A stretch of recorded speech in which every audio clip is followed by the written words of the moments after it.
एका अल्पवयीन मुलीने पोस्को अंतर्गत गुन्हा दाखल केला होता। त्या गुन्ह्यामध्ये काही ठिकाणी त्या मुलीला नेण्यात आलं होतं। अशा दृष्टिकोनातून तो जो आरोपी एका ठिकाणी काम करत होता त्या टायपिंग इन्स्टिट्यूटच्या मालकाला पोलिसांनी ताब्यात घेतलं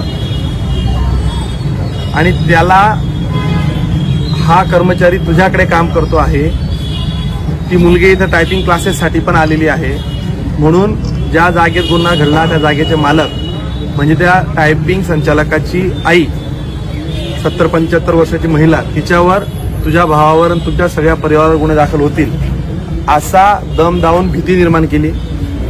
तो घाबरल्यानंतर त्यांनी सांगितलं की बाबा मला या गुन्ह्यातनं मदत कशी करता येईल, काय करता येईल, माझा या गुन्ह्याशी काही संबंध नाही।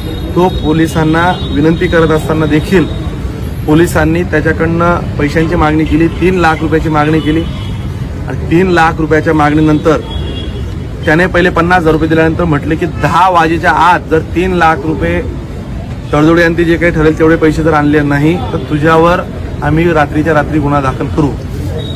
1,20,000 रुपये त्याने सगळ्या मित्रांकडनं जमून जिथं आपण न्याय घ्यायला जातो त्या कोर्टाच्या आवारातच परिसरातच तिथं पैसे दिलेत।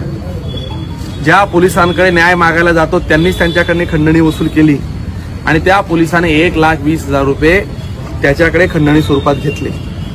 ही घटना तिरंगा यात्रेच्या निमित्ताने सगळे जमले असताना मला माझ्या काही जवळच्या सहकाऱ्यांनी ही घटना सांगितली की असा प्रकार घडला।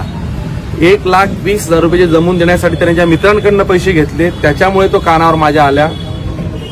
मी या प्रकरणाची सर्व वस्तुस्थिती तपासून घेतली। नंतर असं लक्षात आलं की पोलिसांनी यामध्ये त्याला खंडणी वसूल करून त्याला त्रास दिलेला आहे। मी स्वतः पोलीस स्टेशनला त्यांना घेऊन आलो, 4 तासापासून पोलीस स्टेशनला बसलो आणि आता त्या पोलिसावर गुन्हा दाखल करायला सांगितलं, फिर्यादही दिली। ज्या पोलिसांकडे आपण न्याय मागतो, जे पोलिस आम्हाला शेल्टर देतील, तर त्याच पोलिसांकडनं जर अशी भीती निर्माण व्हायला लागली तर हे योग्य नाही। चाळीसगावमध्ये मी कायम सांगतो, सर्वसामान्य लोकांना वेठीस धरण्यांना बिलकुल सोडलं जाणार नाही। चुकीच्या प्रवृत्तींना तो कोणीही असू द्या, कितीही मोठा असू द्या, चुकीला माफी नाही। जे पोलिस याच्यामध्ये इन्व्हॉल्व असतील तो एका वरिष्ठ अधिकाऱ्याकडे आता तपासही दिला जाईल।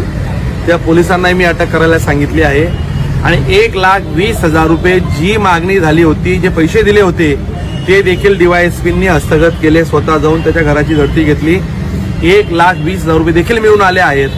आता त्याचाही पंचनामा होतोय। मी आपल्या माध्यमातून या चाळीसगावकरांना सगळ्यांना विनंती करेल, प्रशासनातून जर आपल्याला कधी काही त्रास होत असेल, चुकीच्या मार्गाने आपल्याला कोणी ब्लॅकमेल करत असेल, चुकीच्या पद्धतीने जर आपल्याला काही त्रास होत असेल, तर जर तुम्हाला पोलिसांकडून जर न्याय मिळत नसेल असं जर तुमच्या मनात येत असेल तर मंगेश चव्हाण म्हणून तुमच्या पाठीमागे कायम उभा राहील। आयजी सरांशी या विषयावर बोलणार आहे। असे प्रकार यापुढे बिलकुल खपून घेतले जाणार नाही।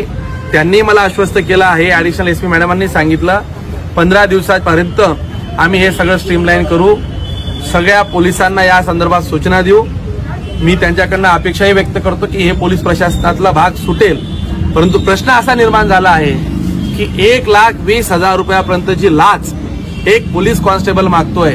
यामध्ये अजून काही मोठे अधिकारी आहेत का हे देखील मी त्यांना तपासायला सांगितलं।